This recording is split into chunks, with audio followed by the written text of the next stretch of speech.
એટલા હમણાં મહારાજને કીધું કે ધનની ધને તો ત્રણ નર ધનમજે દાતાર ભક્ત સુરવીર નગરે રાજ્ય તું વાદળી મત ગુમાવજે દેહનો નૂર. તો કેવી નારી, અરે નારી તું નારાયણી અને આ નારી સન રત્નની ખોણ છે કે રતન સાગર માંથી રતન નીપજે અને મહાસાગર માં આવા મોતી. નારી એ રતનની ખોણ છે અને સતી નારી જ રતન ઉત્પન્ન કરે, બીજા રતન ના પાકે. જો સુરા પકવવા હોય, સુરવીર પકવવા હોય અને આવા સંતો પકવવા હોય એ નારીના હાથમાં છે.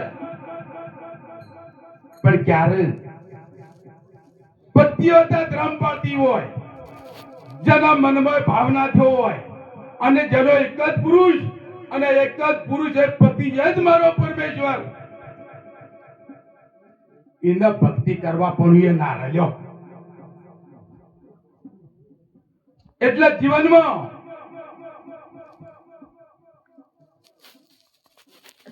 હવે ઢેકલા રમત નહીં રમણા. ઓ સાધુભાઈ, ઢેકલા રમત નહીં રમણા. આમાં પતા પતા હાઈટ હાઈટ વધ્યો. અરે ભક્તિ તો એમ ના થાય. નવ દરવાજા નવી રમત કા દસમા મોલે વો દેખાય. હમણાં સંત મહાપુરુષે બધી વાત કરી. ઈંગળાન પિંગળાન સુખના ચાણ થાય.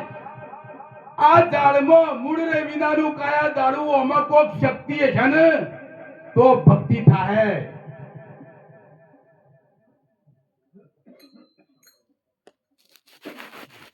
સારો બીજ ખોળવા હું કાઢીએ, સારું ઉત્પન્ન થાય. ખરું કે ખોટું હમને ભોન છે, હમને જ્ઞાન છે, પણ કે અમારાથી પડતું નહીં. આ ભજનમાં આવો તો મહારાજે એક વતનની વાત કરી. જેર નર નારી વતન વિવેકી પાનબાઈ એમને લાગે બ્રહ્માદિક પાય. વતન આર વતન પાર વતન ઢંઢેરિયા. હવે વતનની તો હું વાત કરીએ. ગુરુ બિન જ્ઞાન ન ઉપજે, ગુરુ બિન મિલે ના ભેદ, ગુરુ બિન સંશય ના માટે ભલે હોતો ને ચારો વેદ. क्या वेद हमारा वेद है, मैं वेदन की मोय नहीं. વેદ શું કરે? બધું મોટા કરો પણ ચાવી ગુરુના હાથ છે. પોતાના નિજ સ્વરૂપની જો ઓળખાણ કરાવનાર હોય તો આવા મહાન સંતોના શરણમાં જાય સિવાય, ગુરુના શરણમાં જાય સિવાય પોતાના નિજ સ્વરૂપની ઓળખાણ થાય એવી નથી. મીરોએ કહ્યું આત્માનું ઓળખ્યા વિના લગ 84 ના ફેરા મટશી. એટલે નરસિંહ મહેતાએ કહ્યું જો લગી આત્મા તત્વ ચીન્યો નહીં તો લગી સર્વ સાધના છૂટી. મનુષ્ય દેહ તારો એળે ગયો જેમ માવઠાની વૃષ્ટિ. શું થયું સ્નાન પૂજાને સંધ્યા થકી? શું થયું ઘેર રહી દાન દીધે? શું થયું ધરી જટાને ભસ્મ લોપન કીધે? શું થયું વાળ લોચન કીધે? શું થયું તપને તીરથ કીધા થકી? શું થયું માર્ગ રહી નામ લીધે? શું થયું તિલક ને તુલસી ધર્યા થકી? શું થયું ગંગા જળ પાન પીધે?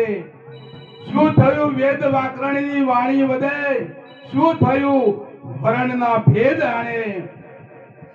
આ સૌ પ્રપંચ કે પેટ ભરવા તણા ભણે નરસૈયો કે તત્વ દર્શન વિના રત્ન ચિંતામણી ધનમ ખોયો. આ દેહની કિંમત જેટલી કરી રત્ન કરતા અધિક રત્ન ચિંતામણી આ ધન મેળે ખોયો. ખાવું પીવું ઊંઘવામાં ખાવામાં મજૂરી કરવા વેલા ઉઠીને બેસી દો, આમ ટાઈમ જ મળતો નહીં. અમે ભજન કરવું છે, बिना भजन कोण तरी આવો સંતોભાઈ बिना भजन कोण तरी આવો ભજન એટલે ગાવું એ ભજન નથી ગાવું એ વાણી છે કીર્તન છે સંતોની વાણીઓ છે સંતોની વાણીમાં બધું જ્ઞાન પીરચેલું છે પણ જેને ગુરુ કરાવે એના શબ્દની ખબર પડે કઈ ભૂમિકાનો શબ્દ ચો વાગે હવે ત્રિવેણીના તારે રે સુરતા